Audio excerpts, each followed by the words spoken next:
Okay, we're going to call this meeting together at 1 o'clock. Good morning, council and staff, and I'm hoping you're all getting into the holiday spirit.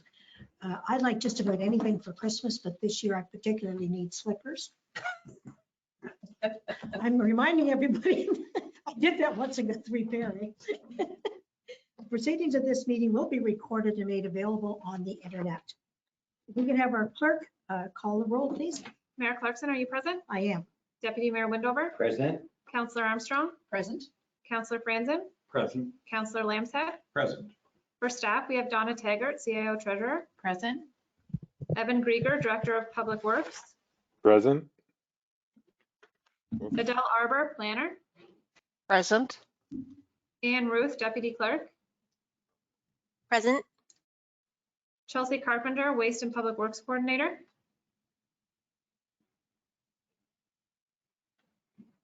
She is present. Just having some mic issues. And Susan Jacket, Fire Assistant.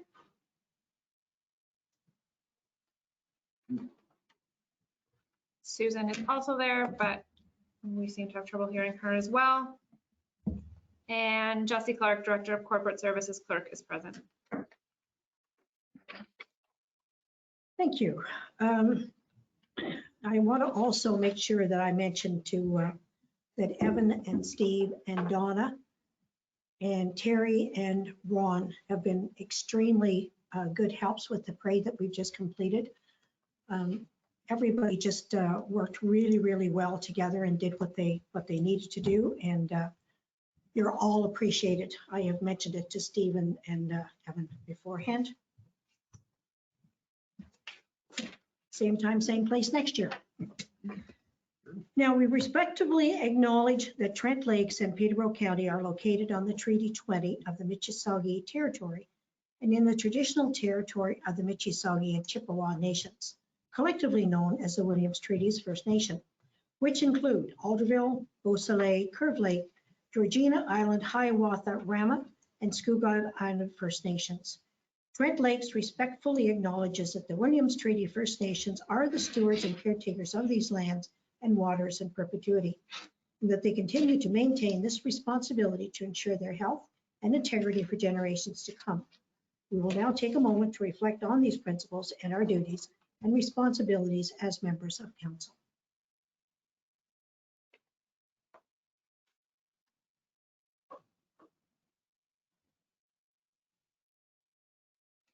Thank you. I'm going to remind council members now of their obligation to declare any pecuniary interest they have at this time or at any time which something occurs to them during the meeting. If I could have a motion to approve the agenda, please. Deputy Mayor Windover, Councillor Lambshead, all in favor?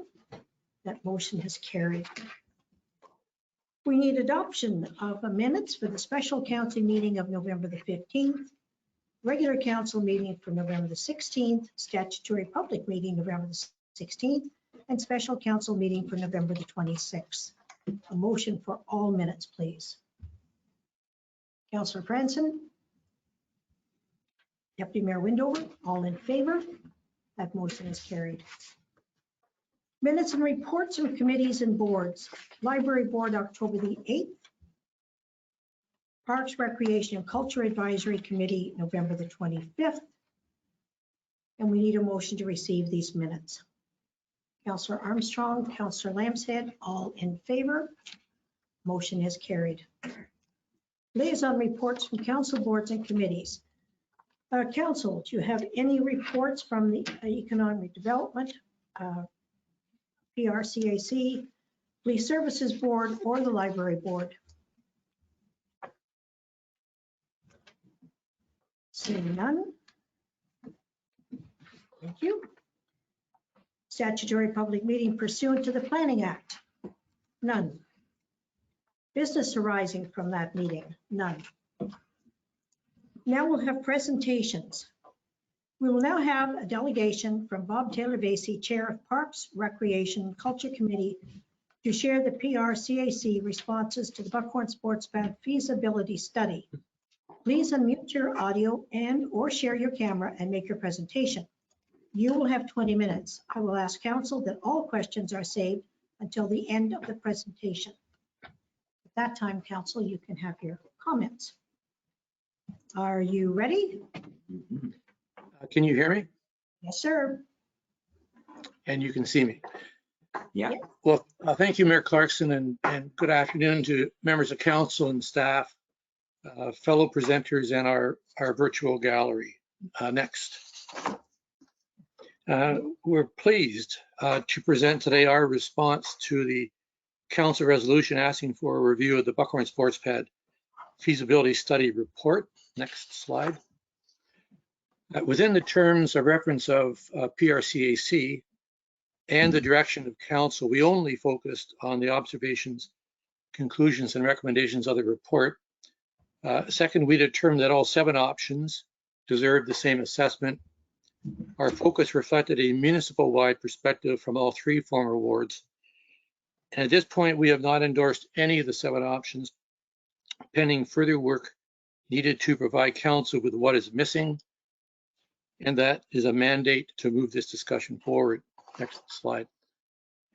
Our 2020 spring survey provided the data for our analysis. We did not use the fall 2020 survey. The scope of that recommendation on this subject went beyond the scope of the feasibility study that we were reviewing. Key to our analysis was the use of these 3 filters: type of resident, where they live, and their age group. And also we kept the Buckhorn and Cavendish ranks as separate questions. We saw more value in assessing percentage of support of residents on specific questions rather than ranking options against each other. And we identified a set of criteria against which each option could be assessed in an objective way.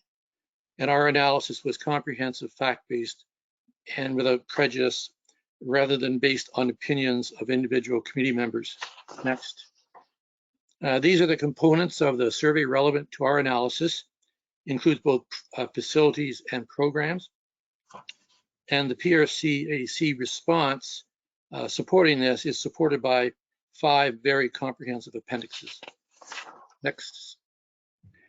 It was our conclusion that generally the report satisfied the requirements of the RFP, although there were some areas requiring more data, as we will identify. The presence of a BCC representative on the committee has confirmed the value of a strong partnership with the BCC, and it is clear from discussions with fellow residents that there is a lack of general awareness of the subject to residents at large. Next. These are the options identified in the report. Options 2 to 7 were examined in considerable detail. Option 1 was not, and it is our opinion that it deserves equal assessment. Next slide. These are the criteria that were used to assess each option. Each criterion was defined and given a weight of importance, and each option was assessed according to how much it satisfied these criteria. And you can see how they scored.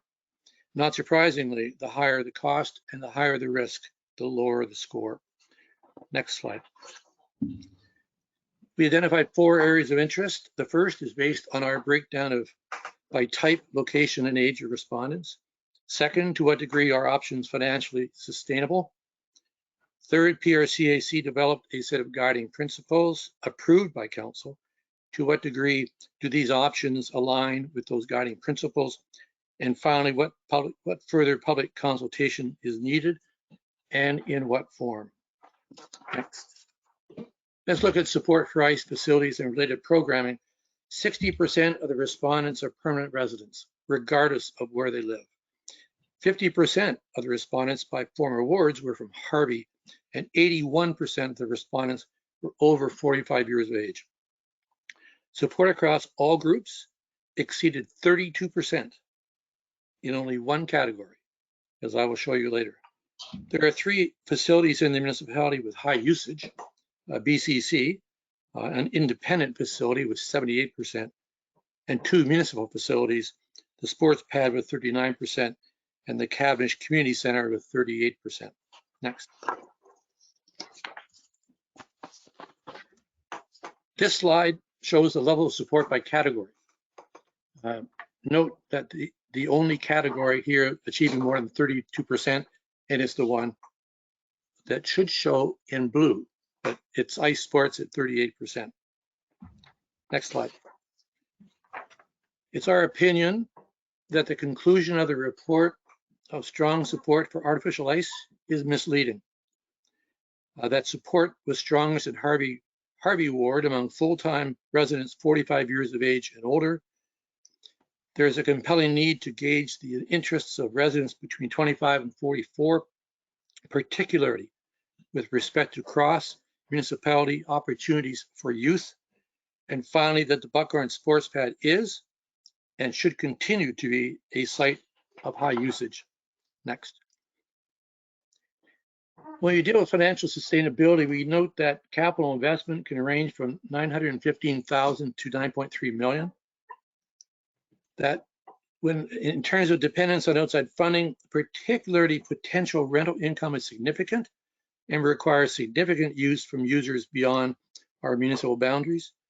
And operating costs range from $143,000 to $543,000, except for the status quo option that did not exceed $2,500 from 2018 to 2020, well under forecast, which was historically in the $4,500 range. Next slide. Further, payroll will increase from today to a range of between $103,000 and $195,000. And staff hours will increase from currently 75 to a range of between 3,500 and 5,900. And based on interviews with potential users, the user base and potential rental incomes are extremely dependent on the size of the rink. Seven of the 10 demand groups surveyed would not use a sub-NHL size rink. Next slide.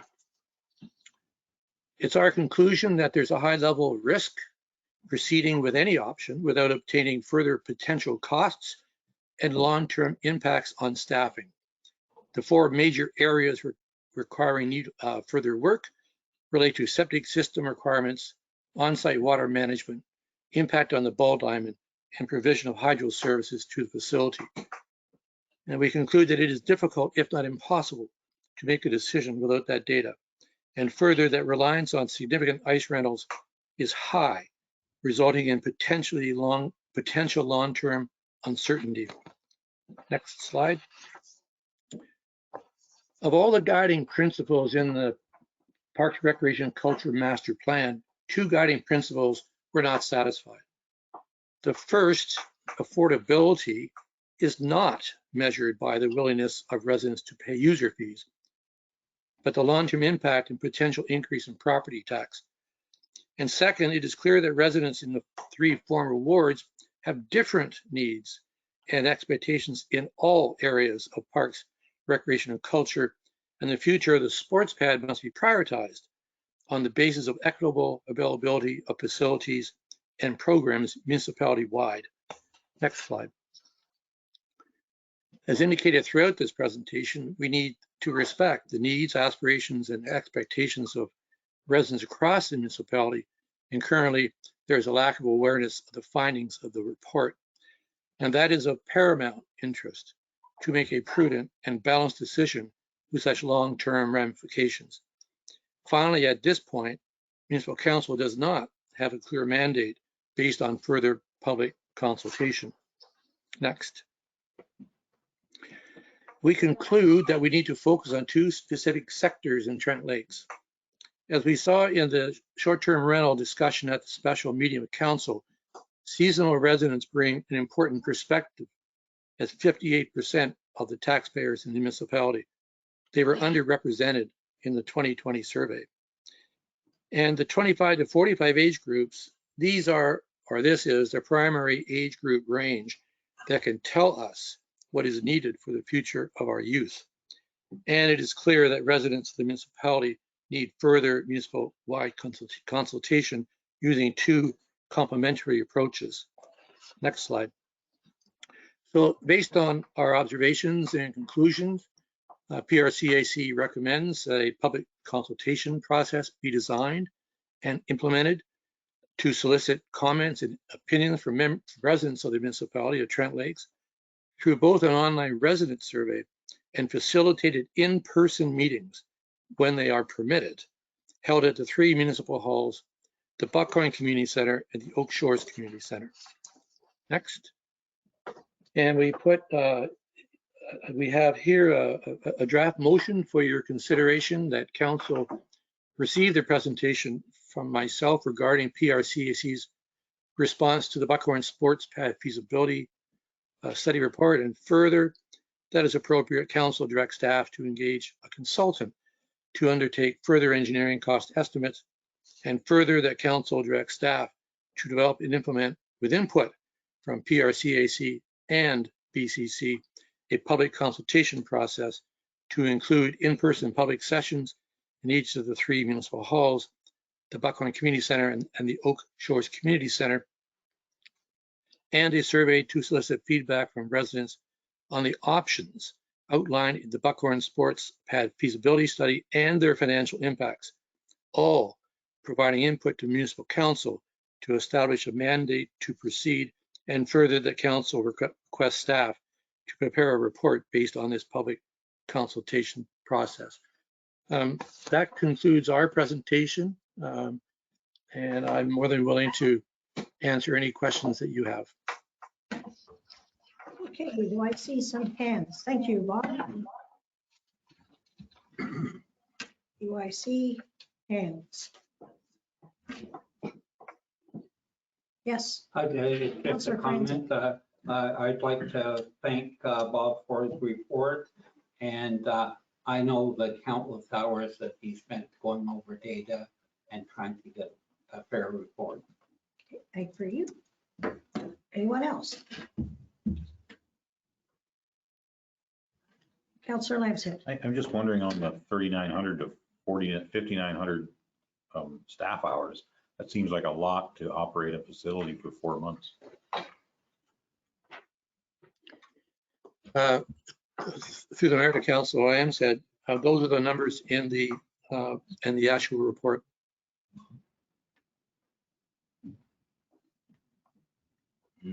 Okay, does anyone want to make a motion to accept this report? I'll make a motion to receive. Okay, and Deputy Mayor Windover is your seconder. You're all in favor? Motion is carried. Okay, now we will have a delegation from Bill Kent, President of the Buckhorn Community Center. Anything, Bill, 20 minutes, please? Good afternoon, council. Can everyone hear me okay? Yep. All right. On behalf of you do have the letter from the BCC. I don't know if you want to put it up or not. On behalf of the BCC Board of Directors and our members, we thank you for the opportunity to provide our comments on the study report. Please hold any questions until the end. The BCC prioritizes and values partnership, process, and public input. Again, on behalf of the BCC board and members, I wanted to remind everyone that the Sports Pad is a partnership between the BCC and the Municipality of Trent Lakes. Residents are represented by their elected officials and as members of the BCC or both. The BCC does have an obligation to represent the commitment that was made to our members in the beginning. A key contribution to this partnership is our participation in the Parks, Recreation and Culture Advisory Committee, which operates under a council mandate. Our board endorses fully the PRCAC response to the study report and its recommended motion. We recognize the input of residents via the formal surveys conducted by the PRCAC and also prioritize our own BCC future survey that we conducted in September, October 2020. On the question of artificial ice at the Sports Pad, 45% of respondents said no, 40% said they didn't have enough information, and 15% said yes. We are disappointed that the consultant didn't include our survey and that we were not actually consulted during the discussions leading up to their final report. We continue to support the Sports Pad project as it was originally conceived, and our focus continues to be on finding a way to make the existing facility viable. This was a scope we submitted to the municipality as input to the RFP to frame the study. As such, we do not accept any of the NHL-sized scenarios as suitable for the BCC property. We position them as a new project of an entirely different order than the community rink originally supported. The BCC will not consider them without a clear and overwhelming mandate from the people of Trent Lakes, which we don't see. Ever since the sports pad volunteers first raised the idea of artificial ice, fundamental questions have remained unanswered. Former CAO Peter Augustus attempted to outline some basic costs, but told us himself that his figures were far from complete and just rough estimates based on his previous experience. He identified concerns about the septic solution, the use of well water for artificial ice, and the need to upgrade the hydro service to support refrigeration. Additional questions remain about the space required, the ultimate impact of a new septic system on the usability of the ball diamond, and increased parking requirements. We're looking for more complete answers than this so we can understand more clearly how it will affect the BCC property, our services, and culture. We previously invited the volunteers to answer these questions, but they declined and referred us to council. Council initiated this study. We read it as incomplete in terms of cost estimates and engineering details, and at this point are not prepared to make a recommendation to our members. We understand that the BCC may have the space to accommodate a refrigeration upgrade and that no costs will be levied against the BCC, but we are not prepared to proceed on a trust us basis. Some opinions want to characterize the sports pad as a failed facility and create a sense of urgency around the situation. We all recognize the natural ice season is dependent on the weather. However, the pad basically pays for itself, is a year-round facility with higher utilization in the summer. And as the study points out, the area is well served by arenas within an easy drive. We hope the community can continue to enjoy the benefits of the rink, dependent on the weather and the support of the volunteers whose hard work and commitment we applaud. We acknowledge the letter from the Buckhorn Public School and the facts outlining their satisfaction with the current situation. We know that most school and municipal arena partnerships don't provide for any more than 4 excursions per student group in a season, and that there are always standard off-hour rental charges. Further, it is our understanding that the school boards don't pay them, the parent councils do. Until a solution is reached, we hope the public school students will continue to enjoy the benefits of the natural sports pad, which it seems are on par with an arena partnership. The change from a free family rink to an arena also represents a shift from the original community shinny and pleasure skating culture to a primetime rental culture. As such, it also shifts the focus to outside demand groups willing to pay the higher rates at the expense of the local community. This concerns us greatly and could potentially relegate the rink to being a failed facility if the ice time originally intended for it at no cost is no longer available. We consider the local community to be the primary users. For us, there's still work to be done, and paramount is the need for a clear mandate of support from a convincing majority of residents for a clearly defined solution. We recognize the passion and drive of a select group of arena supporters, but we are alarmed by the common lack of understanding of the average resident about what is being proposed and its implications. To say we have been working towards the goal of an arena for 10 years is disingenuous. We have not. An arena is a new community project on a scale well beyond the simple outdoor rink scenario. While the report offers a good foundation, there are details missing that will need to be addressed in order for the process to continue smoothly and successfully. We look forward to participating fully in the work ahead. Thank you for your time. Any questions? Okay, thank you. Have we got questions? Yes. Thank you, and through you, Madam Mayor. Thanks very much, Bill. I have a question, and I appreciate that there's not definitive quantification and costs around the septic system, hydro, and water. But from my perspective, I think I was hoping for an indication from the BCC as to whether or not they are prepared to cede more land to the project going forward. Because if they're not, then none of the options are, a go ahead. So was hoping to get a definitive answer around that. I think, as the report said, in all scenarios, the BCC baseball diamond will be encroached upon. And depending on the final septic system design and location, may interfere with normal use of the field and might need to be relocated. So I think what we were asking BCC for in their response was, are you prepared to relocate the field? Are you prepared to cede more land if it's required for the septic, et cetera? Because without that, and I know you don't have all the information, but I would think you have enough information to at least provide some kind of response on that. Because until we have that, we're dead in the water. We really can't proceed on any of the options, and there's not a lot of point in sinking more money into it until we have that. So I guess a little disappointed, and again, I know you don't have all the figures, but no business decision is made on 100% information. You get 80% and you take it to your membership and you make your best judgment call. So sorry, that was a very long question, but I wanted to provide a little bit of background. Well, I think I can answer that, Carol, by saying that we aren't saying yes and we aren't saying no. We recognize there is enough space there to relocate the diamond if that was something that was concluded as necessary. But again, there was no actual pictures or anything in this study that represented a site plan or any details. And it leaves way too much up for, it's a guessing game. And there aren't enough facts here for us, as I said, to take it to our membership and ask for a final answer.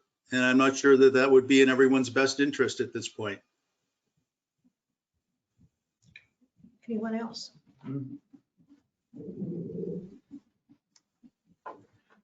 I agree 100% with what Councillor Armstrong has just stated. That was one of the things that was asked before we proceeded to the last meeting, was that we get some clarification from the BCC as to what they are willing to involve in order to make this process feasible. I don't necessarily understand why the hesitation, because if it doesn't go forward, there's no money to be spent here. So this is simply asking, like, it's not a financial commitment on the BCC's part or anything else. It's just if everything could work in that space, if there's a willingness, yes. If there isn't a willingness, then the rest of it is we need to look at other options. Okay. Well, to answer, would you like me to answer that? Please. I think one of the things that makes us, I'll say, nervous is the inclusion of 3 NHL-size options in this response, which were out of scope for us. And we are nervous again that saying yes or paving the way to go forward opens the door, as I said it in my little presentation, on a trust us basis to something far beyond than just refrigerating the original concept. So yeah, it's, are we building an arena? Do we have a mandate? What is it that the people really want? And as I said, if we saw evidence of an overwhelming mandate from the people of Trent Lakes for an arena project, that would change our thinking. We would duly consider it. Carrie, did I see your hand? Yeah, I just see some need for more information for myself as well. I mean, we have some costs that we aren't even anticipating yet. There's going to be a fair cost to relocate a ball field. There's costs for the on-site water system. There's cost for septics, hydro upgrades that are probably going to be necessary. Necessary expansion of parking that will be needed for any upgrade of that location. We need a location and size and area of sanitary facilities. So I think there is some more information that needs to be gathered to make a good decision on what of the few options we do have. Okay, yes. I just want to make a comment. We were originally looking that we would need a refrigeration plant for the ice surface because the facility wasn't giving us enough days of ice. Now we're looking at an arena project. It no longer has anything to do with global warming if we're looking at an arena project.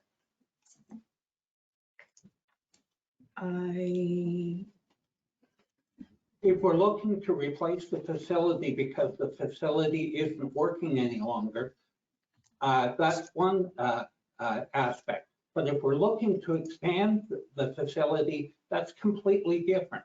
It's like you have a community, your analogy before. If you had a hole in the community center, you'd go and fix the hole. But you wouldn't necessarily put a 10,000 square foot expansion on the community center.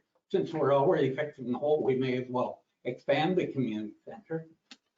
If we're looking at the facility that we have, we want it to have more days of ice, then we put a refrigeration plant under it.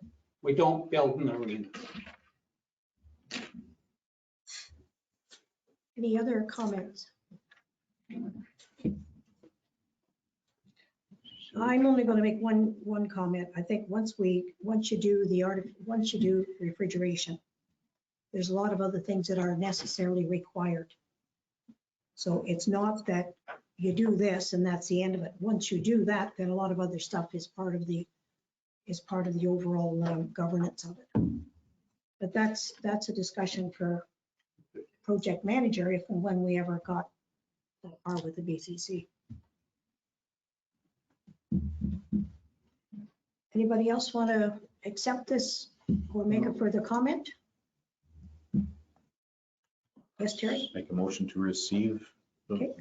Have we got a seconder? response for For the information. seconder, Deputy Mayor Wendover, all in favor? Motion is carried. And thank you, Bill. Okay, now we have a delegation from Rochelle Duffus, who is the principal of the Buckhorn Public School. Yes. I don't see Rochelle on. She said that she might have issues getting onto the meeting if there were something happened at the school. So if I could, I don't see her on, so we could just receive her correspondence. Okay. Can somebody read that correspondence? It was on the agenda. But just so that it's on our record here, can somebody read it? That's not our practice to read the correspondence. It will be attached to the agenda and as part of the public record through that. Okay. We'll now have a delegation from Jessamine Roach regarding the Buckhorn. Yes, A motion to receive that correspondence. okay. And seconded by Councillor Armstrong. All in favor?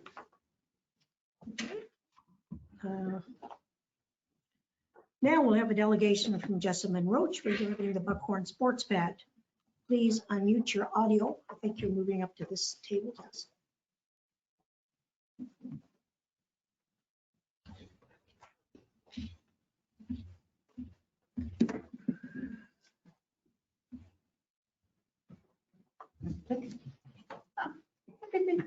So official. Hi, for those of you who don't know me, I'm Jessamine Roach and I am here to just speak about why I think the Buckhorn Sports Pad should move forward with a refrigeration system. I'd like to make two things very, very clear. One, I have 3 kids. They did not choose to live in this township. I chose for them to live in this township. 2, they did not choose you to be the elected official. I chose for you guys to all be sitting there, and because I voted, I earned the privilege to actually say that. So I think, what do the children of this municipality have to go somewhere where they can be safe, where they can be children, where they can just go and just have fun?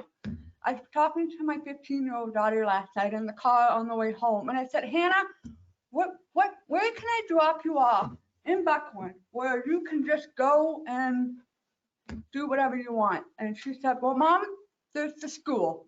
I said, okay, where else can I take you? And she said, well, I could go sit at the locks. And that was it. That's all this township has to offer for our youth right now. And I don't think that's fair. And with global warming being the way it is, the way the rink is going right now, it's just not feasible to have these volunteers put hours after hours after hours only to see it get destroyed in a matter of not even a day. So I'd like you to think about not just you, but everyone else that lives in this township and how it would benefit them. Yes, I realize it would cost money. That's just the reality of it. But right now, we are begging for ice to rent. My daughter plays U11, AAA in town. She practices out of Warsaw, Bugley, Peterborough, and she has home games in Norwood. That's because we can't get ice anywhere. My son goes to Ennismore, to Apsley, to Omimi, and so does my daughter. Like, there is no ice. So if you're looking to recoup money, rent it. It will get scooped up in no time, and that will help offset some of your costs. My husband is the president of Ennismore Girls Minor Hockey, and we're willing to work with you on ice rental. You don't have to rent it during prime time. You could rent it and we could. So I'm just saying there's 180 kids right now at the Buckhorn School. You know how awesome it is for my daughter to go to school and to hockey right now and be like, oh yeah, for gym, we just walk across the street and we get to do an hour at the skating. Like, who can say that? So all I'm saying is, as a parent of kids, I would just hate to see the rink be gone because we just can't find a way to make things work. That's all I have to say. Thank you for your time. Questions? I just want to thank you very much for your comments here. It's very good, very honest, yes. Appreciate that, yeah. When you look at the demographics, there are young families moving into this neighborhood. That is why our school is blowing up. We have 3 portables now because we have no room in our school to fit everybody. Like, you have to look and say, what can we offer? And the rink gets used not only during the winter, but during the summer. It gets used for pickleball. It gets used for, I have people asking me, can we play basketball on it? Can we do ball hockey? Like, it's more than just a unit that can get used for 5 months to the year, or however long winter decides to go down for. So. Anyone else? Questions? Thank you, Jess. Thank you. Thank you. Yes, Thank you. motion to receive. Seconder? Councillor Lampshead, all in favor? Thank you.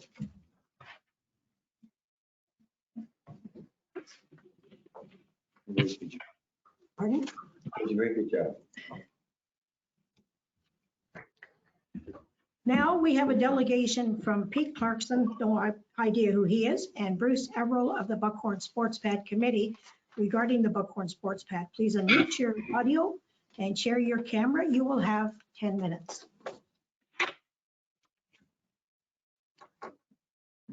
Well, let's try the camera. There we go.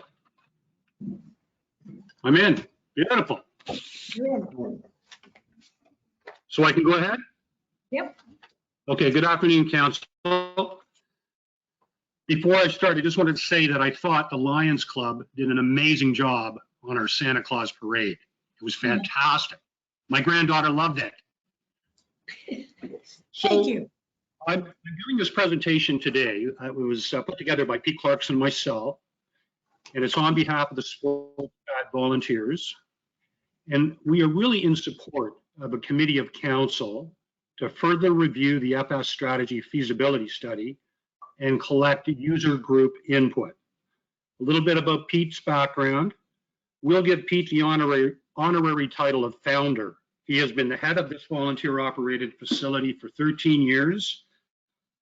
He is the main fundraiser, ice technician, and Zamboni driver. And he has been responsible for building maintenance and repair. And if you ask him why he does it all, he'll tell you it's for the kids. My background: coach, referee, Zamboni driver, skate sharpener, arena operator, and I've taken the arena refrigeration course through the Ontario Recreation Facilities Association. I'm also the organizer for Buckhorn Old Timers Hockey. I was on the Parks and Rec Committee, and I was the chair of the new Sports Pad Subcommittee.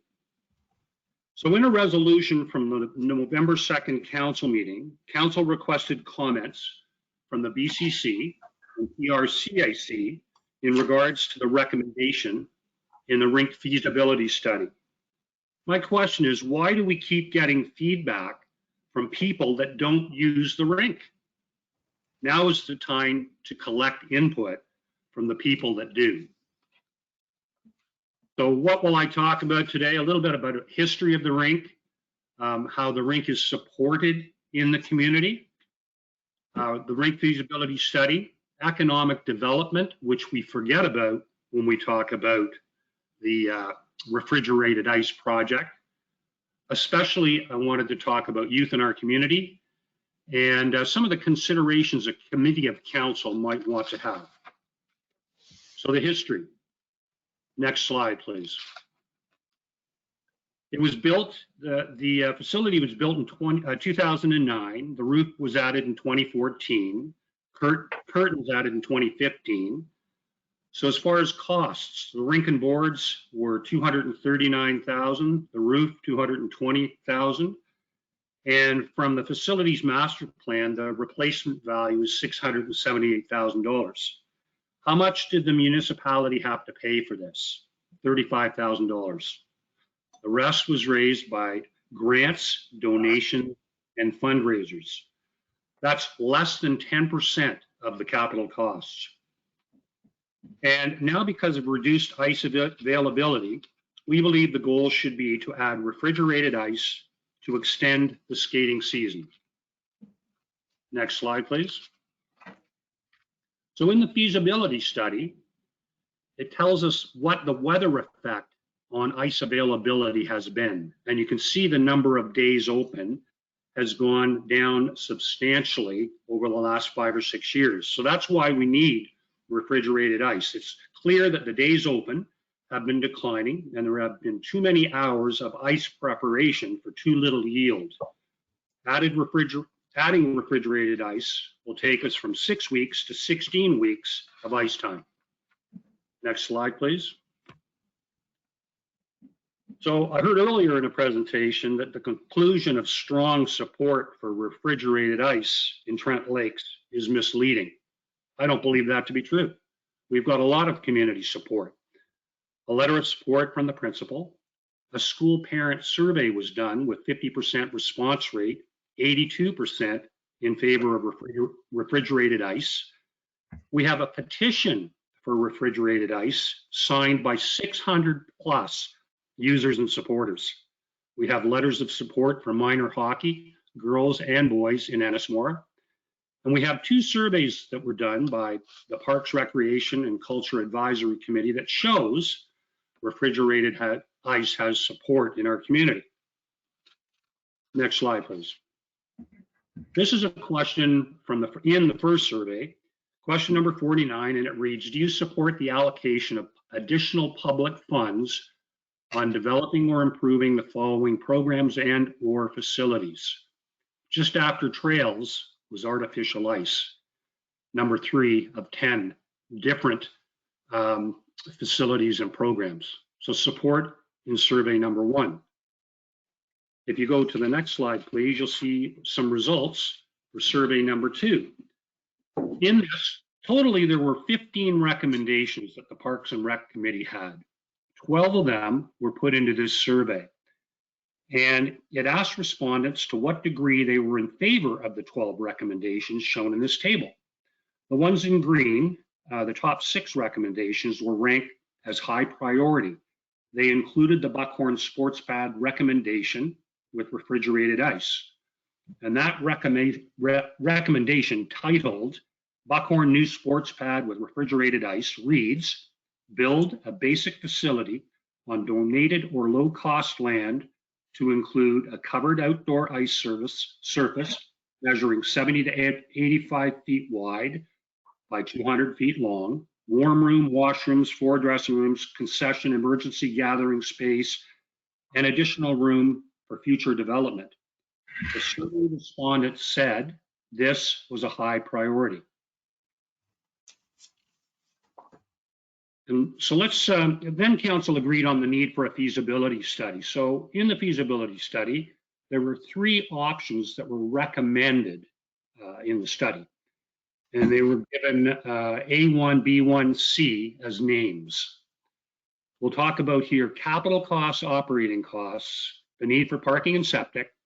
And the one thing the study didn't talk about was any alternative locations. So this next slide shows you the capital costs.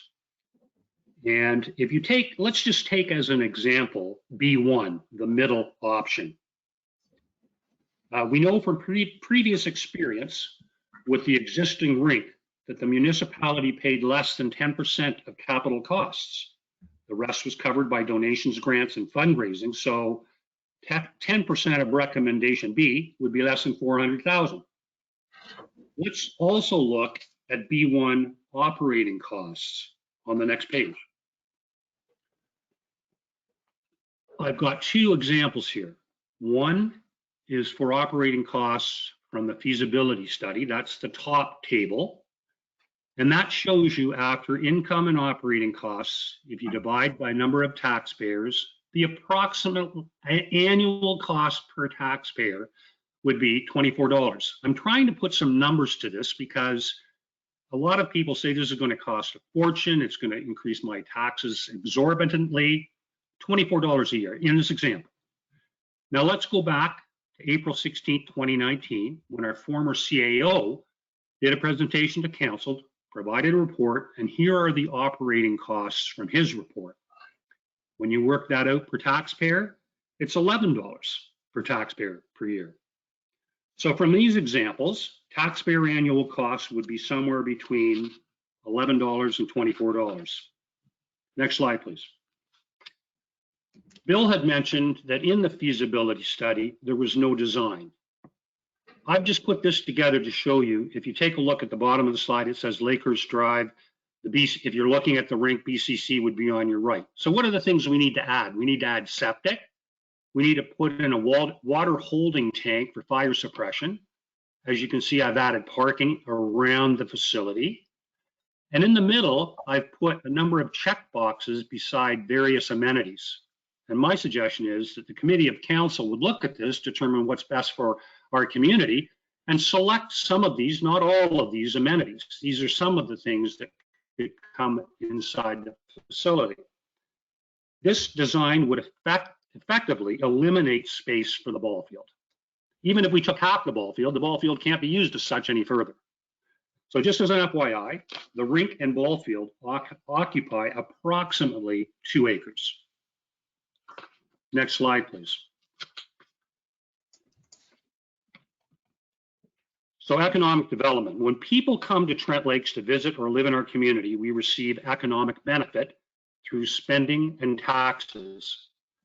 Visitors coming for practices, games, tournaments, spend money in our community. And we can encourage new young families to move here with sports infrastructure. But today, we are the only one of 9 townships or municipalities in Peterborough County without refrigerated ice. It's also worth noting that our Economic Development Advisory Committee sent a letter of support for refrigerated ice to our council in December of 2020. And let's not forget one of our municipal strategic priorities, healthy, active living. And what about the banner waving on the Buckhorn Bridge? It says stay and play. In the winter, why can't that mean stay and play Canada's game? Let's talk about youth in our community. Next slide, please. The community surveys tell us we need more youth activities. Let's use extended rink hours from refrigerated ice to build programs for figure skating, adult skating, old timers hockey, but also for our young people. I'm told we now have 168 students in our school. But what about these kids when they grow older? They go to the Lakefield School, high school, and Trent University, or they enter the working world. On winter nights, you can see them playing shinny, having fun, getting exercise, and forgetting about work and homework for a while. Such a positive effect on mental health. and we can all contribute to that. There are some barriers, as the school principal has suggested, not being able to count on the condition of the ice, the length of time during the school year the children have access to the rink, and the public school is unable to cover the transportation costs for our kids to use ice rinks in neighboring communities. With the rink right across the road, each of the 8 classes can use the rink 1 to 2 times per week. The pandemic has changed our lives in many ways, so especially now, the effects of exercise and sport on mental health in the winter is so important for our young people. Learning to skate and play hockey develops skills, builds confidence and self-esteem. It teaches teamwork and leadership and sets young people up for success as they grow. Next slide, please. So it's time for a committee of council to get user group input, to consider the appropriate split of community versus rental use, to consider appropriate building amenities, and maybe even consider rink relocation. Why would we move the rink? Because the rink sits on leased land and we still don't know if that land can be purchased. Over 2.5 years ago, at the April 16, 2019 council meeting, council directed staff to inquire with the Buckhorn Community Center to see if there's any interest in the sale of land for the rink, driveway, baseball ball field, and parking. 2.5 years ago, and we still don't have an answer. 600 plus rink users have signed a petition supporting refrigerated ice. It has received support from both public surveys and our Economic Development Advisory Committee. It also supports our municipality's strategic priority of healthy, active living. It is time. Now we need a committee of council to collect input from the people that actually use the rink and make decisions for our community. Thank you. Thank you, Bruce. Questions? Yes. Thank you, through Madam Mayor. Thanks, Bruce. I just want to provide some context for those who may not know. In our township, we have around 5,600 dwellings, 7,500 taxpayers, and over 11,000 registered voters. So while a survey of 500 and a petition of 600 can be directionally helpful, clearly, if we're going to be asking our taxpayers to, fund capital and operating costs, we're not even scratching the surface in terms of understanding what our taxpayers would want. So all I'm saying is 500, 600, we can analyze those numbers to death, but they're very small. Well, I shouldn't say very small, but it is a small percentage of the people who actually will be paying the bill. So just providing that context, not disagreeing with anything you've said, Bruce, or Bob prior, but I wanted to provide that context.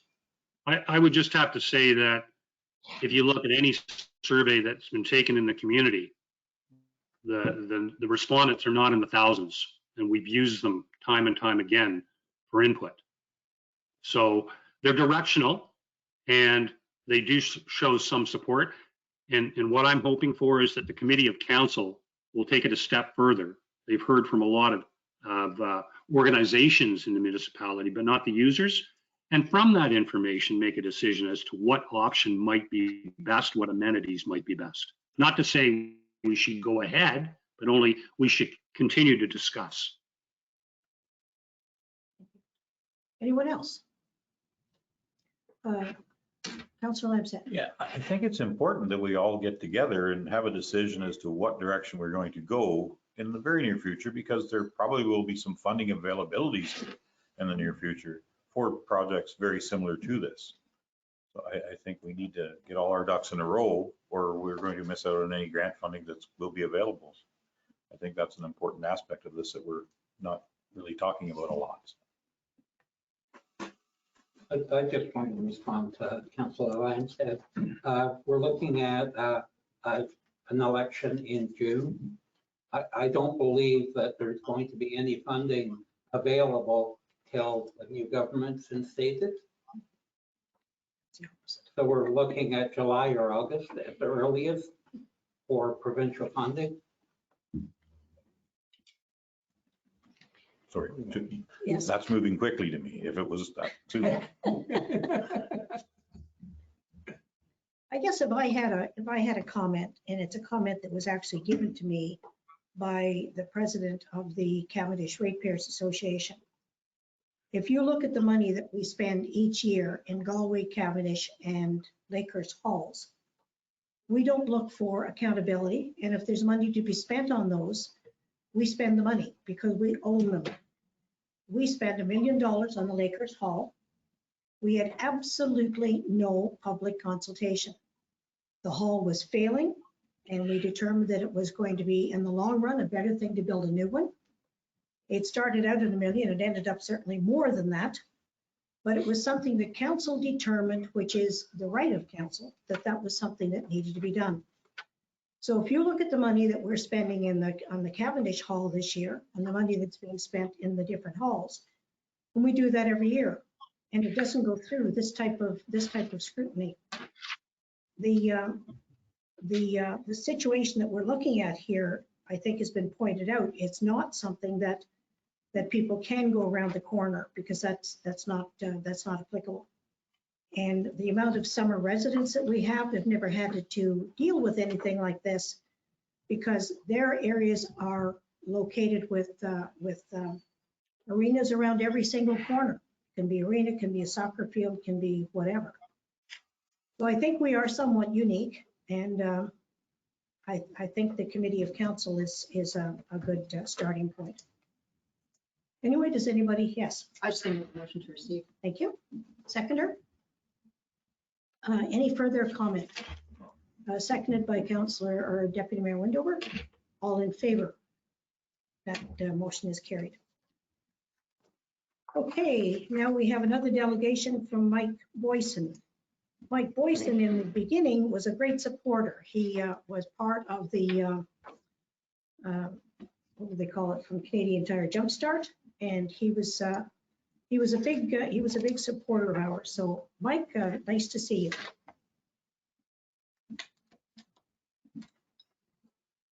you. Where did you go, Mike? I'm here. I'm just pressing buttons. Can you hear me okay? And you have 10 minutes. Thank you. I come to you today, Madam Mayor and members of council and staff, as a taxpayer. And that's one of the elements I feel that is missing. There's lots of information from people doing surveys, various user groups, but I've yet to see anybody say, Mike, for an investment of X, this is what you get. And I feel we try to sway each other with broad emotional arguments, one way, some for, some against.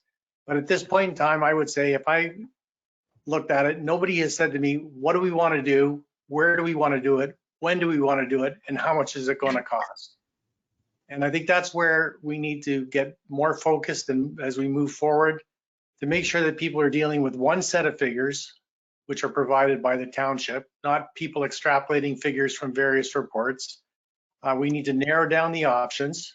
And I think Bill Kent did that today by telling us basically that there's two options that we're looking at. Basically status quo, which we know has some challenges, or basically refrigerating the current ice pad that we have, and then trying to figure out what do you need to do to support that.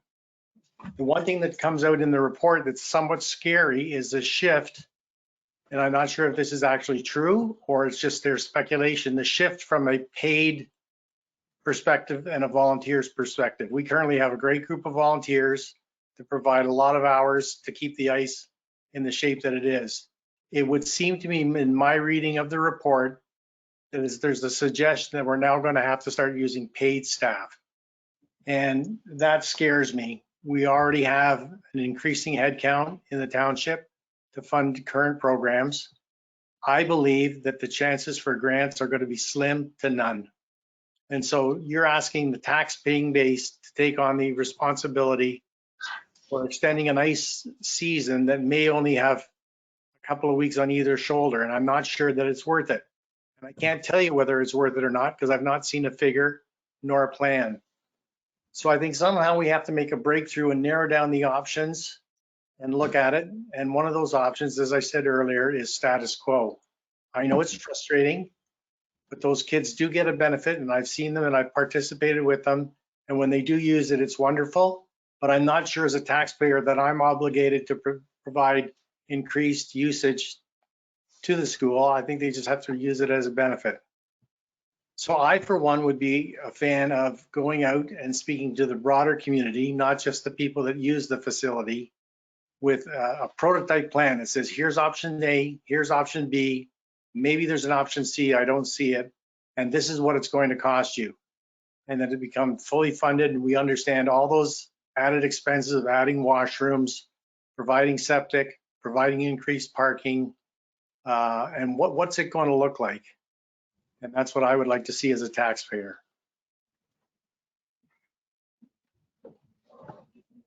Okay. Thank you, sir. Questions? Can we have a motion then to accept it? Thank you. Receive for information. All righty. That was Councillor Thank you. Lanshead, seconded by Deputy Mayor Windover. All in favor? Motion is carried. Now the delegation from Peter Raymond, Chair of the Trent Lakes Outreach Center, regarding Trent Lakes Outreach. Go ahead, Peter. Welcome, council and staff and members of public. I'm not going to be talking about the sports pad. I'm going to be talking about the food bank. Just a lighter subject for you. Okay. So I'll just give you an overview and a bit of an update on what's been going on with our food bank during the pandemic. A little bit of background for the benefit of everybody. The rural outreach initially started back in December of 2002 at St. Matthew's St. Aidan's Church in Buckhorn, and it was related to domestic violence. Over time, it has evolved, and the name has changed to Trent Lakes Outreach Center, and we're essentially a food bank. We also do the Meet Your Needs. Unfortunately, during the pandemic, we've had to defer that one. And we've got about a dozen dedicated volunteers. We've got a number of partners: Water Food Share, which we subscribe to, the Municipality, Community Care in Buckhorn, the Community Centre in Buckhorn, and Social Services. You can find us on the Ontario 211 website, Peterborough Social Services, the municipality's website, along with the food bank in Kinmount as well. And we have our own website, and we have an online form there. We do a monthly food bank, and all year round, we have clients, and they register with us so that we know their needs.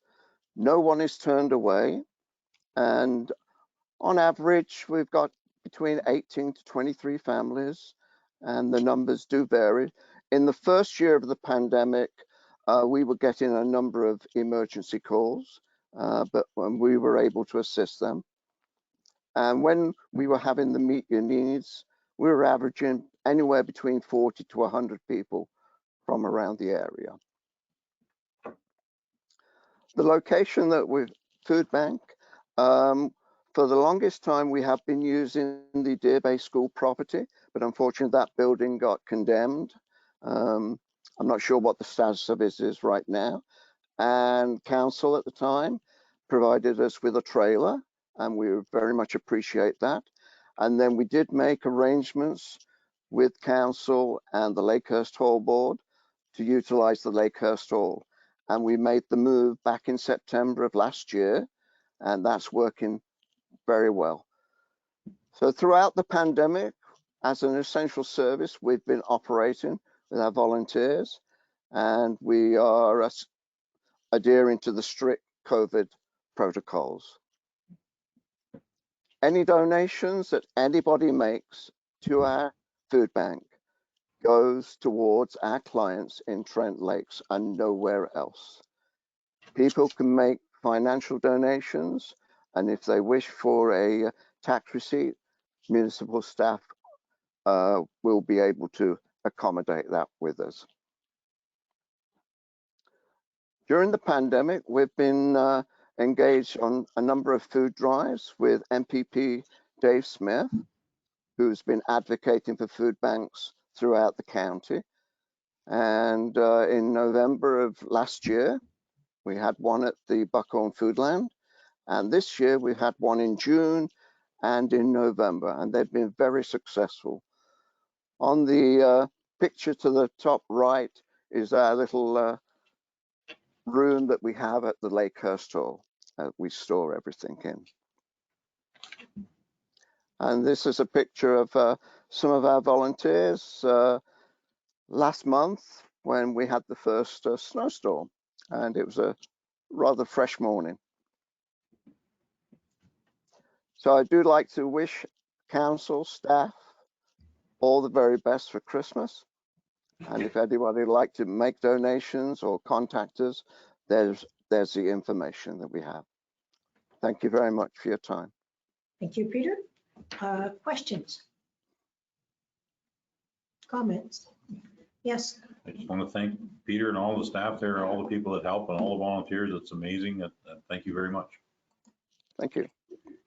Peter, we took a trailer full of food and toys to the Lakehurst Hall on Sunday that we collected at the parade. Yep. I was on the parade as well for the BCC. Yeah, there's a lot of toys in there, so I don't know whether you can whether you use the toys or not, but you can obviously feel free to take those anyplace. Is there any chance of your food bank becoming more than once a month?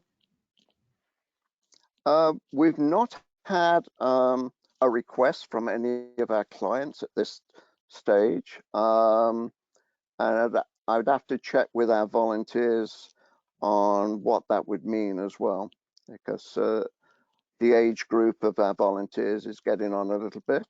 And but if other volunteers were available, that might be an opportunity. We can certainly discuss that at any time.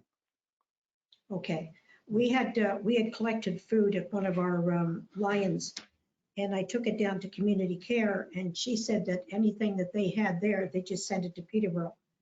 Was that because?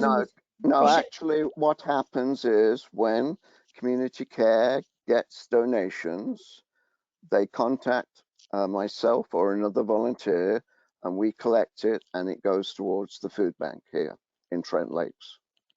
Yeah, so that was just because of the transition there that they were getting the wrong, they were giving the wrong message?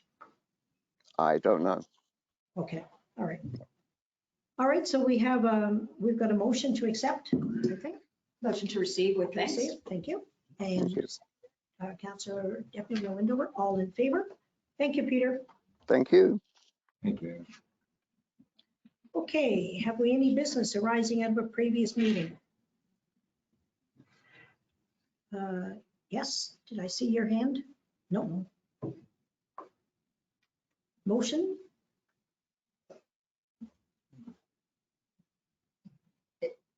If I may? Yeah. I think this was the opportunity for us to discuss next steps around the Buckhorn feasibility, the Buckhorn Square feasibility study after we've had the delegations and the presentations. What was it? Okay, so is anybody, yes, I'd be willing to make a motion. to, A motion, it was a recommendation that came from the Parks and Recreation Committee. I'd like to split it into two motions. And that is appropriate that council direct staff to engage a consultant to undertake further engineering cost estimates. okay. I'll second that with a comment on what? That would be, Go ahead. on what are we going to get engineering costs? I believe on the options that we've been put forward. All. I don't know if it's all seven or.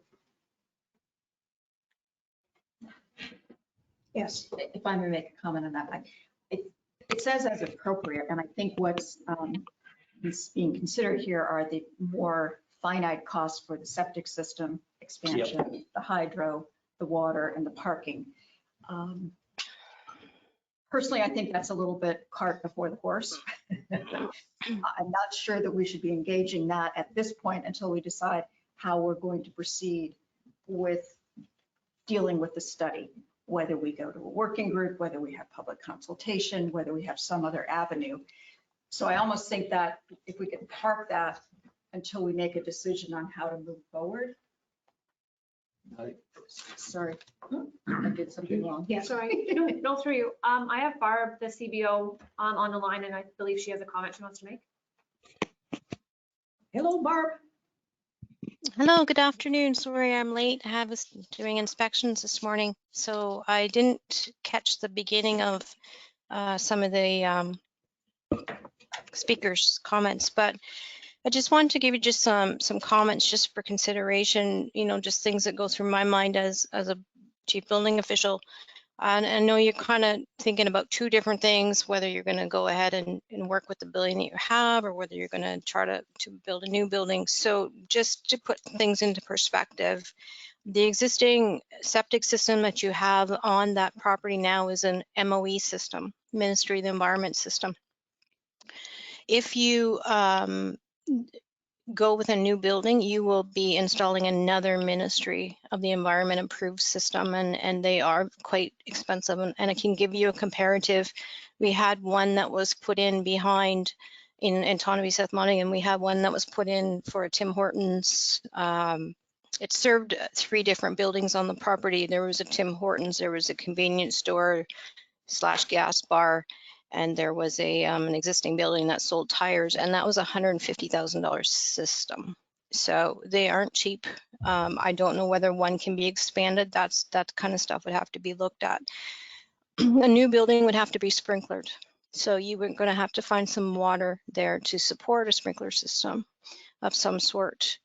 You're going to have the fire suppression system, as this one speaker did speak to, and you're going to have fire water in the ground with a dry hydrant there to protect the building. Fire access routes. So yes, parking takes up space. Fire access routes are going to take up space. We would have to look at the entire parcel to start from the ground up and evaluate what's on the land, where we go from here. Does the zoning permit it? I did take a quick look at the zoning, and a recreational building is actually under open space, whereas this is zoned Hamlet commercial. So again, starting from the ground up, we have to start with zoning and move forward. There are 2 unevaluated wetlands on the property as well, so they would have to be taken into consideration if anything's going to move back into that area, which means we would have to get some studies done on those. Those are just some of the notes I was making as people were talking. And having gone through in Asphodel, Norwood, way back in my early career when we got grant money to build a arena there is a lot to an arena. And once you get one up and running that's built to code, it's a lot to maintain it. So, you know, that comment about whether staff would be doing it or volunteers would be doing it, that really needs to be taken into serious consideration when you're looking at this project. So the mayor did ask me to look into this, and I did promise her that I was going to try and start from the ground up and provide a bit of a report to council on what are the issues on the ground. And to be quite honest, I just haven't been able to get there because we've been so busy, flooded with building permits right now. But it is on my radar. So I just wanted to put that out there. Barb, how much of this can be done in-house to the point that we can get a rough idea? Because obviously the next stage of the game, if we went forward, would be get a project manager who could put all of this stuff together under one umbrella. But I gather from speaking to you that there's a lot of steps that need to be taken before that would happen. Is there any of that can be done in-house? You have to start with ground zero. So ground zero, this project is a big project, but it's no different than a little project. You start with the zoning. What does the zoning permit? You look at the type of the building, how many parking spaces are we gonna need? You just kind of lay out all the basics of everything we're gonna need zoning wise. And then that creates like, you look for a footprint on the property to put the building and the parking and the fire suppression system and the fire access routes.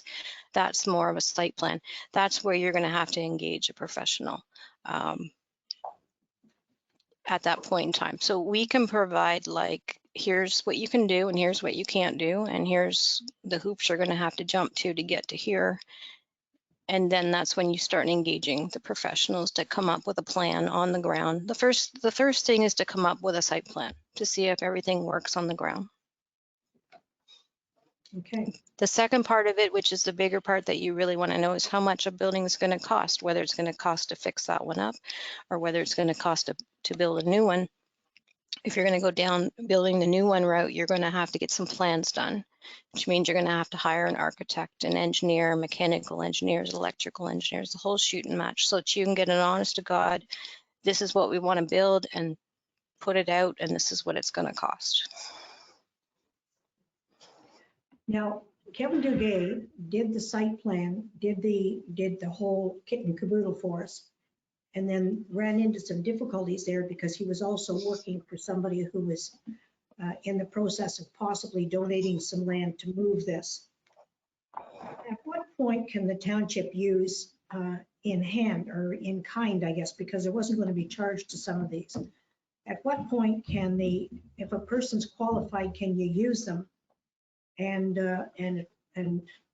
I guess that's a bigger question than what we want to get into today, obviously. But these are questions. He had that whole site mapped out with parking requirements and everything else. Now, I think at the time it was minimum 2.5 to 3 acres, because the parking is extensive once you put the washrooms in, I understand.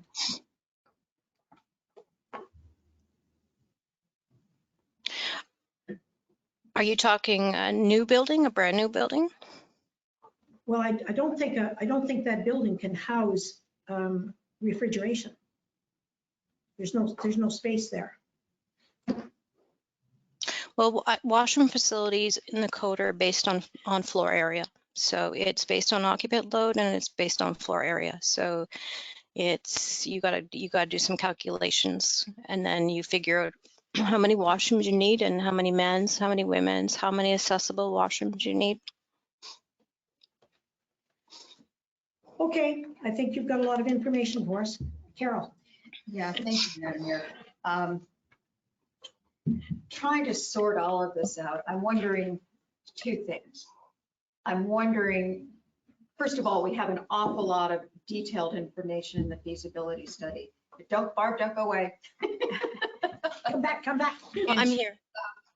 Specific details of the facility, what they've included, what they've costed for each of the options or scenarios. So we've got an awful lot of data to work with already. You bring some practical questions or information around this specific to our municipality. So two things. One is I'm wondering if we are at a stage where we need a staff report on what the requirements, just expanding what the requirements would be for, let's just take the 3 recommended options from the report plus the status quo. Like, let's not overthink this. And have you provide that information back to council so we have a way to move forward. The second thing we absolutely need is some position statement from BCC, because as I said earlier, to sink more cost into this until we have a definitive position by them as to whether they're willing at all to let that footprint be expanded onto their land. So, you know, that's critical, step number 2. And then I think once we have that information back from you, we can determine what the next steps should be. And I don't want to delay this because I think we need to move on this and not make it a centralized facility fiasco that lasted 8 years. I think we're better than that. And I think what I'm hearing is there are two divergent paths after that. One is we go straight to some kind of public consultation. And the other path is we have some sort of a working group, although it's not clear to me what they would do other than what council would do.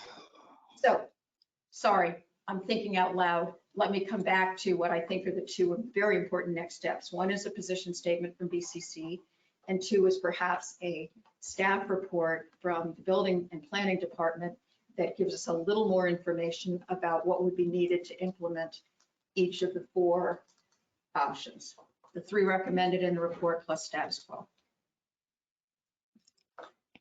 And what does everybody else think about this? Well, I think it's good to a point. The problem with the first three is they don't have any change rooms in them. So without change rooms, I don't know how they even came up with them. Well, that's a minor thing, I think, Barb. Could put in the No, staff but that's space. That changes your, that changes your Exactly. space. The site plan, Barb, where would you, if you, Carol said it, if you were us, where would you start? Help. If you were us, where would I start? What Carol's proposing is the right thing to do, is to let the building and planning come up with, okay, we don't want to be roadblocks, but we want to be honest and say, like, this is what you're going to have to deal with if you're going to do this scenario or this scenario. And then that way you've got a starting point. You've got ground zero to start with and to move forward. And I'm more than happy to do that. And as I say, it was on my radar. We've just been flooded in here with work. So I don't have a problem doing it. I just can't do it before the end of the year. I will be honest. Well, I think that timeline works for us. Yep. I think that we have to provide or ask the BCC what answers they need before they can move forward. Peter, Because I don't even know if you take over that 200 feet off that ball field, I don't know where you're going to put that ball field. the ball field probably isn't going to go back on that position. It'll go to somebody else's land that's got it, that has it donated. We can find a place for the ball field.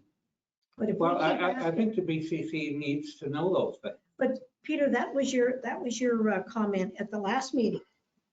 And you went to them and they came back and still wanted more. And we haven't answered many of their questions. We can't answer what they want. We need Barb to do what she needs to do, and then she will say definitively, we need this, this, and this. Then you go to them and say, are you willing to do this? If they are, fine. If they're not, then we go somewhere else. Well, one thing I'm not prepared to do is hire a project manager, because then we're saying that we're going to go ahead with the project. And I'm not willing to do that in this term of council, because we're already spending $6.5 million or more for a mechanics facility and for the Parks and Recreation facility. And I don't think that we should be doing two mega projects at this late stage in our council. We have $100,000 sitting in an account that have been donated, that belongs to the rink, can't be used for anything else. At the county meeting, at the last meeting that Ron and I were at, they have 3 different projects there that they're getting shovel ready, so that if the grants come through, they can get them. The question came up, how long can you hold a project shovel ready if things change? And they said up to 3 years. So if we could get this project ready to go, put it on the shelf, wait till we get some grants and have it ready, because you will not get a penny in a grant unless you can put that in tomorrow. So the argument that things change and regulations change and all the rest of those things, that does not make a grant not binding. It just means that if it comes up, you're going to have to make whatever adjustments are needed. But if the county can do it and hold it for 3 years, there's no reason we can't. Yes.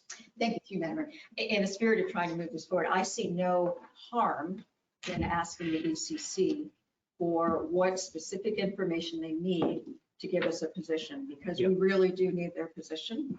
And I think it's only fair to make sure that we give them whatever information they need to come back with that position. But as we long have as to it's know what it, reasonable. we have to know what it is.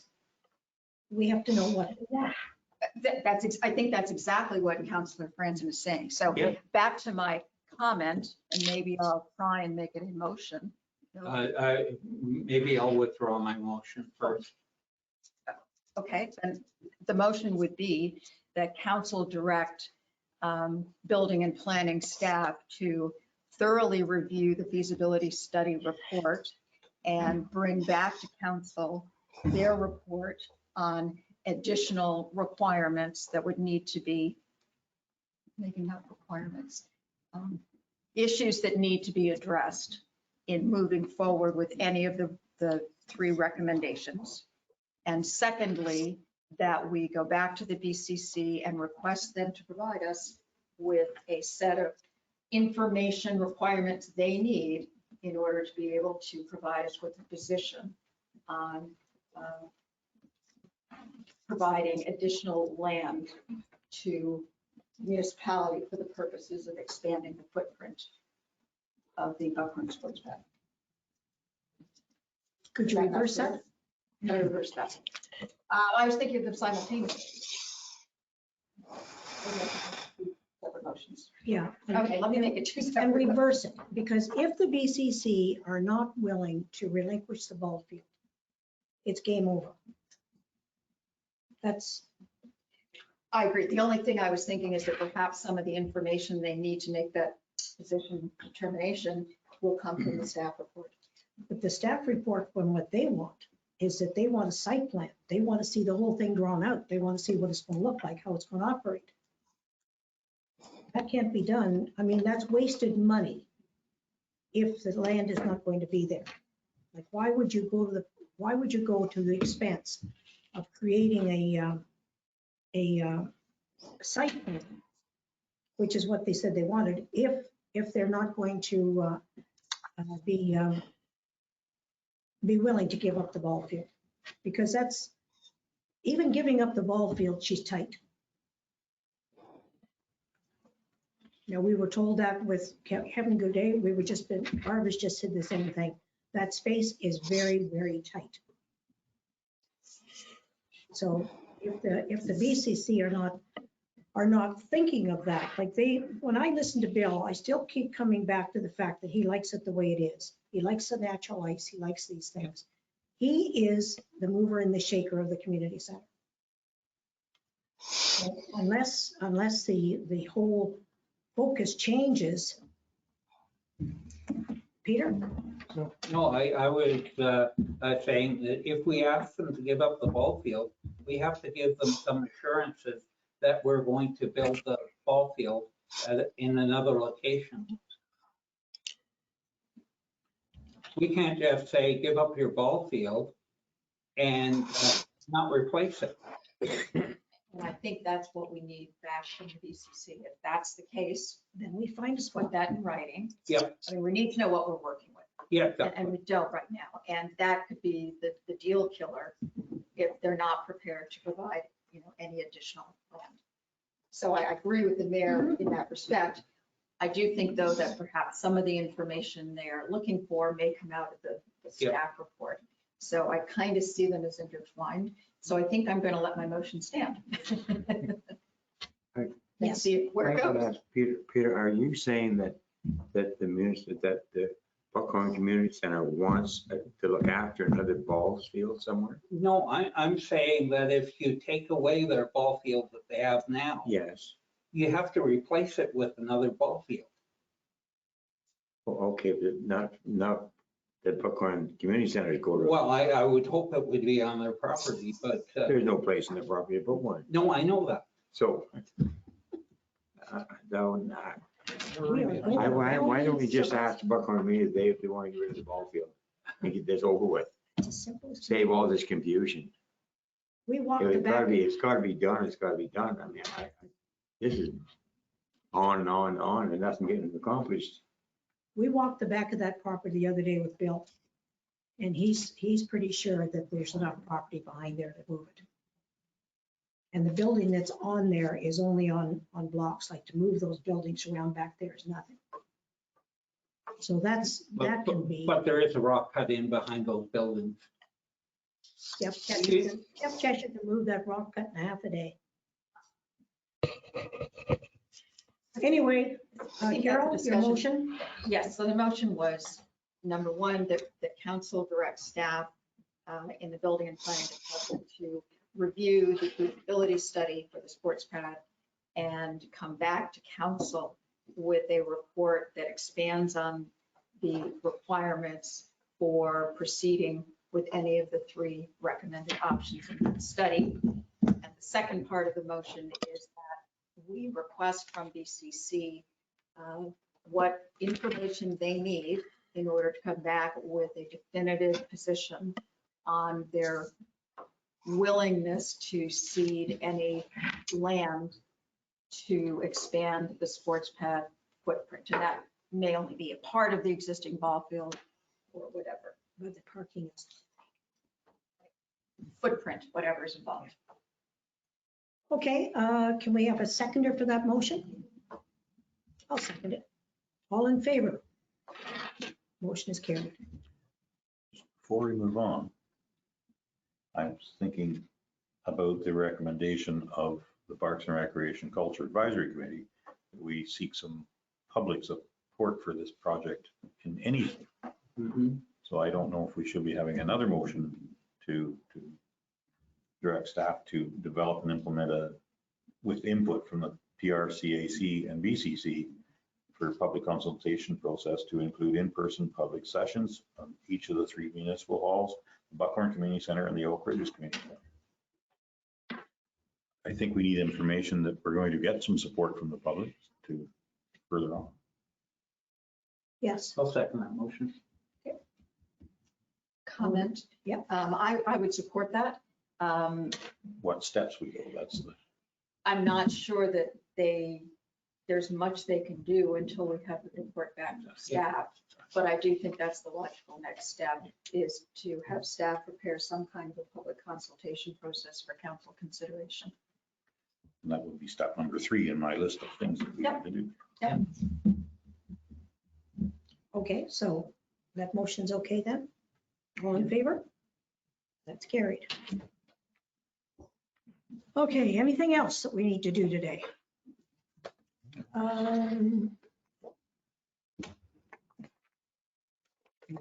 Passing everything together here. Staff reports, recreation facilities, they don't even want to talk today. I can't imagine why. Fire and Emergency Services, Susan Jacket, Community Emergency Management Coordinator.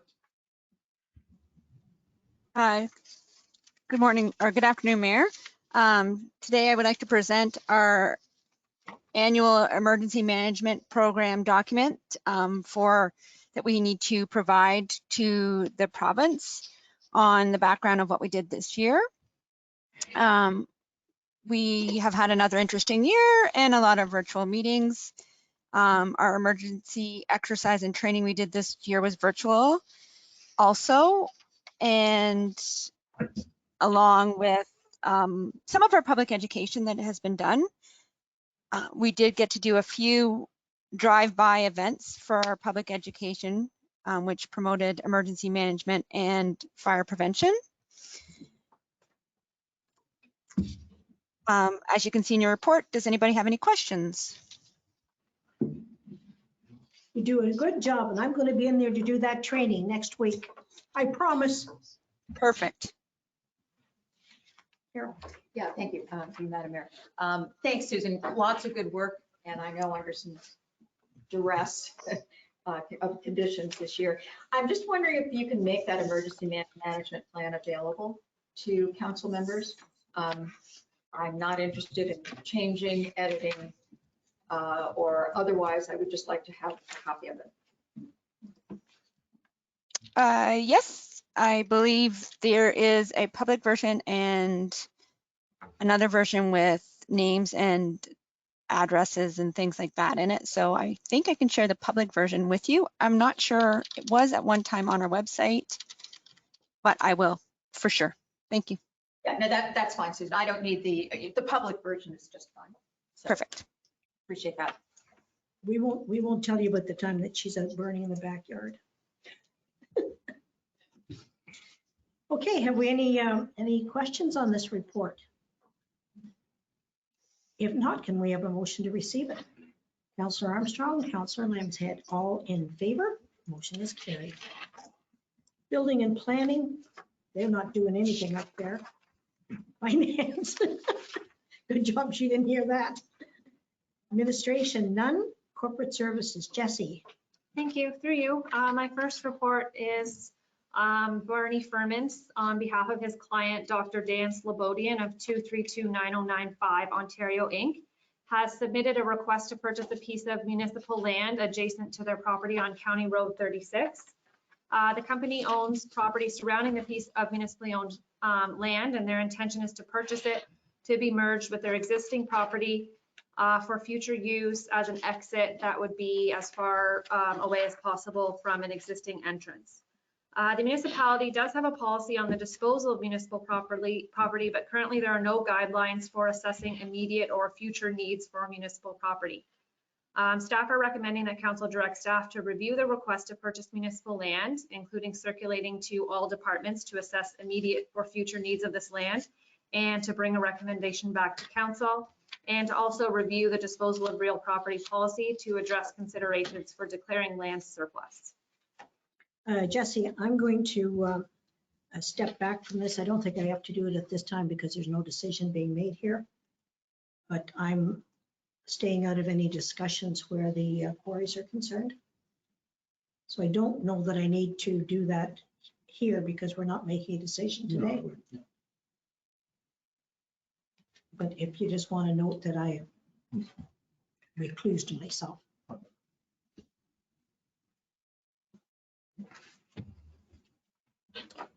So Ron, I probably should get you to call for this, call for the motion on this. I wouldn't think that that's this thing to do here.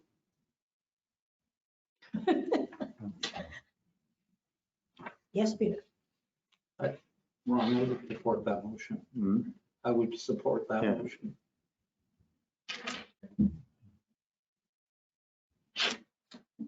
I would second that motion with a comment. I think this is kind of a no-brainer unless there's some intended use for that small piece of property that I can't imagine. And I just want to make sure that the overall review of our disposal policy doesn't get in the way of making decision about this request. So if I read the if the recommendation doesn't say that, if we can do them both separately, then I'm fine with it. Would you rather I break it into two motions? Through you, Deputy Mayor Wendover. My intention would be to proceed immediately with this request and do the review of the policy at the same time, but it would probably come at a later date. Council did have potential use for this property in the past. They considered it for a public works depot in the past. So there could be some future needs for that property. And I just want to make sure that it's addressed through management. Yeah, okay, then I know with that understanding, I would certainly second the motion. Yeah. So vote. Favor, is that you? Yeah. Carried.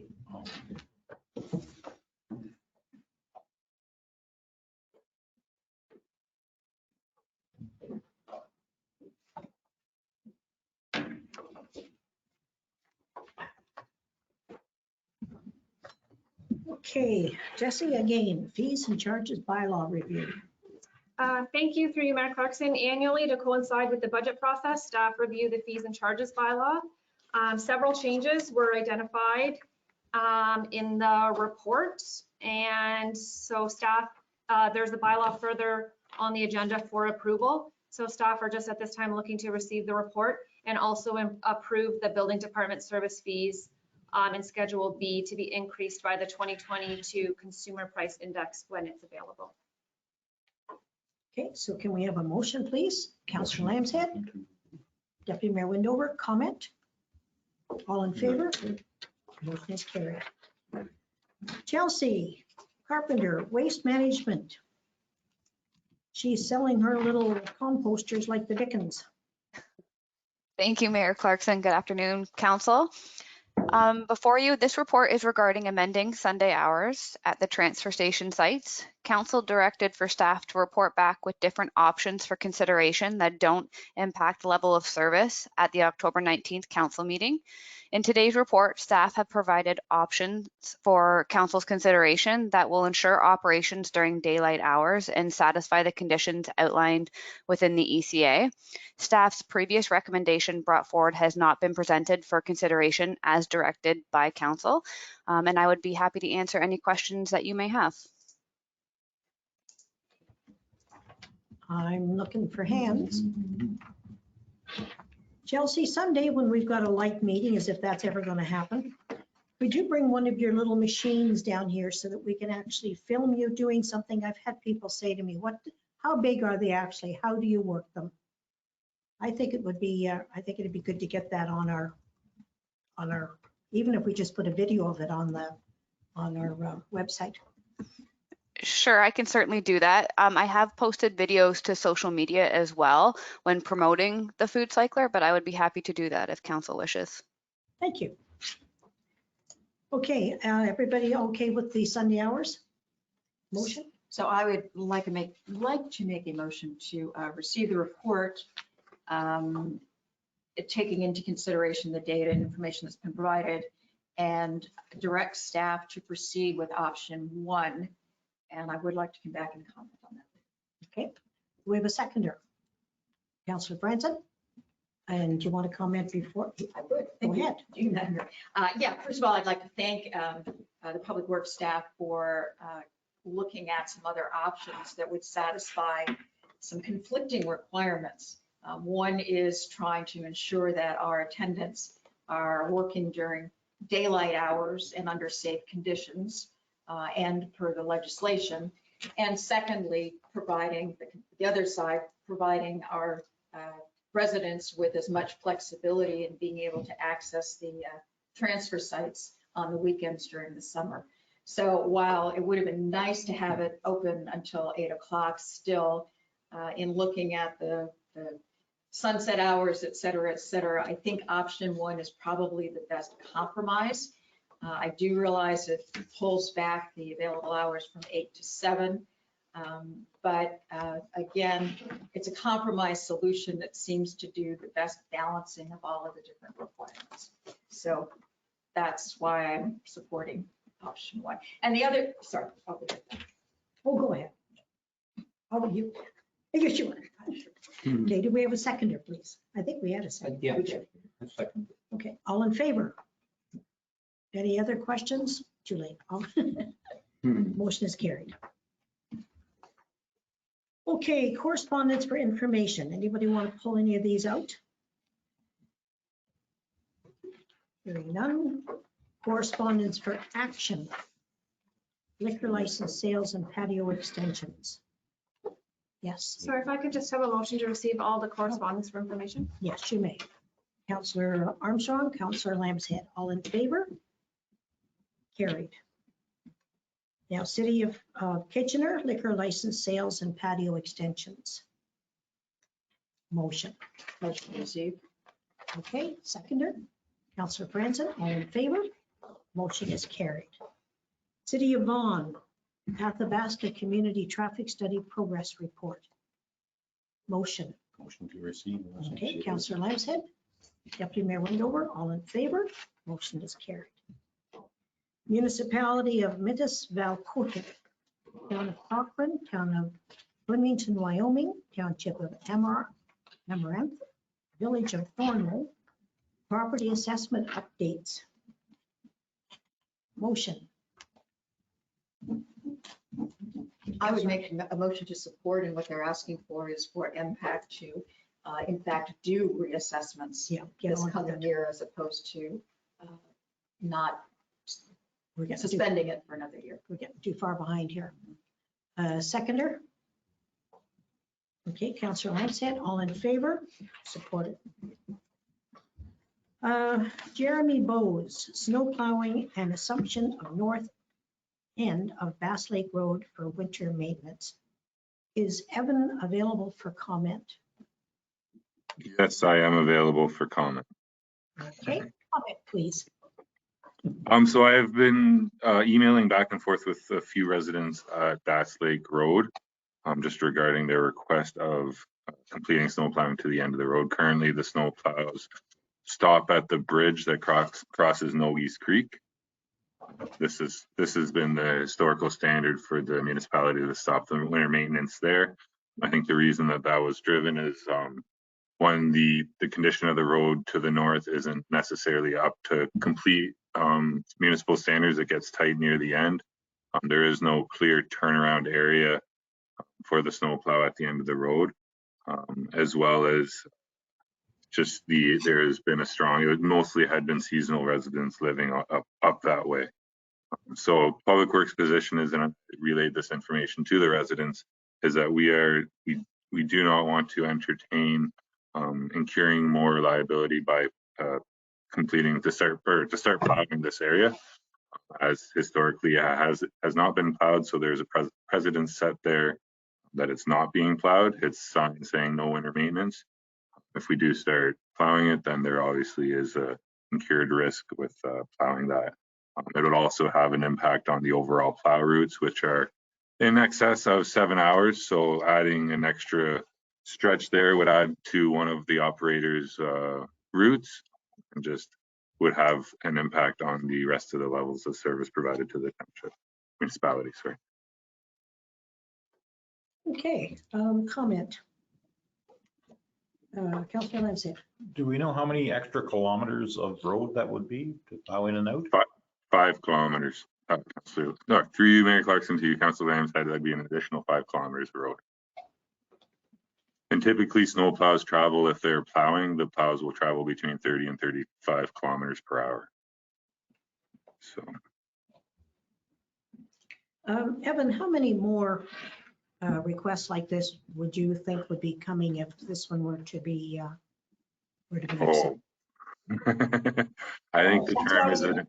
That's what I thought would come out of this. And that is my other concern, is that if we do start plowing here, there are multiple other roads that would start requesting the same service. I think it's important to note that we have over 250 kilometers of fire routes or winter roads that we don't maintain. So. Okay, I think that's what everybody needed to hear. Yes. A motion to receive. Okay. Just received. Okay, and seconded by Deputy Mayor Windover. All in favor? Motion is carried. Bylaws. Jesse, you're going to speak to the agenda memorandum, please. Yes, thank you. Through you, Mayor Clarkson. There's one bylaw on today's agenda that didn't have a corresponding staff report or public meeting, and that's bylaw B 2021-128, which is a bylaw to stop up, close, and transfer a shoreline road allowance for Series 33. Okay. No motion needed for that one.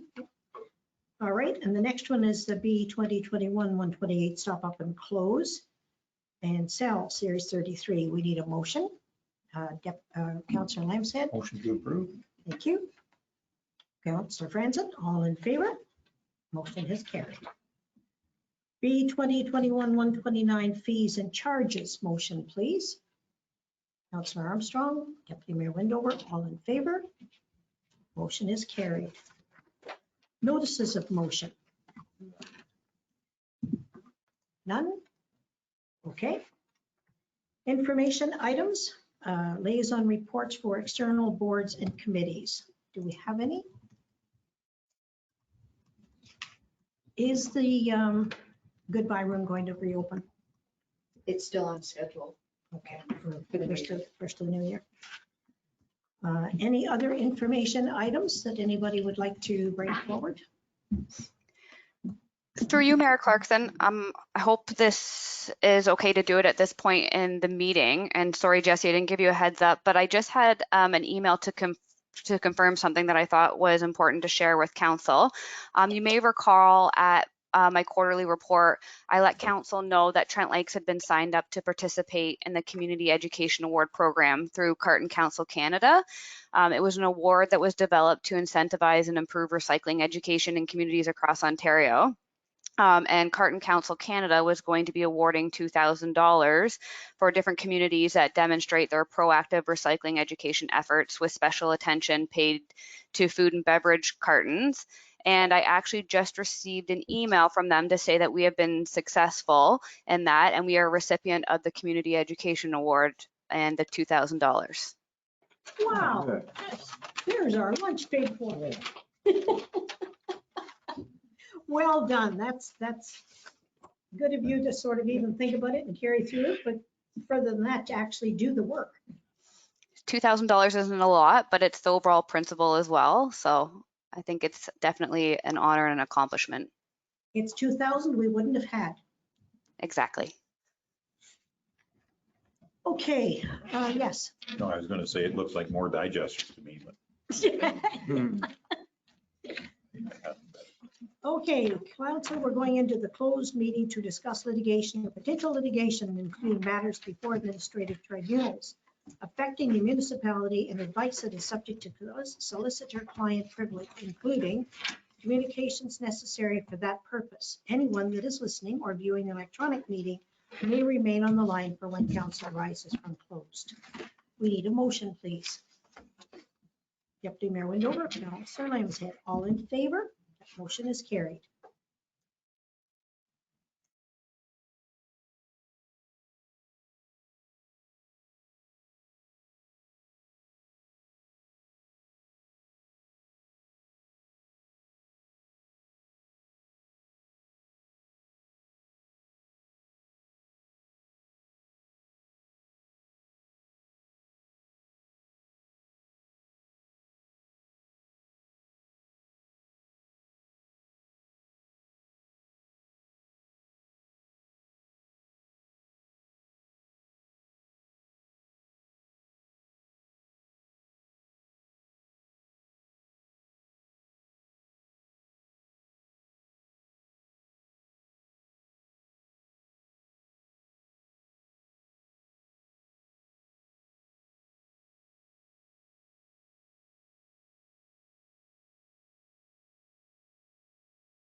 Okay, we need a motion to rise from closed.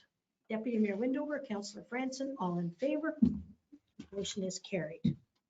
Business arising from the closed meeting. We need adoption of the minutes from November the 16th. Okay, Councillor Lambshead, Councillor Armstrong. I saw your hand, I'm sure. All in favor Motion is carried. Adoption of the confirming bylaw. Deputy Mayor Windover, Councillor Franzen, all in favor? That motion is carried. A motion to adjourn. Councillor, let's see who's over there. Franzen, Deputy Mayor Windover, Councillor Lambshead, Councillor Armstrong, Donna, Jesse, myself. Motion is carried.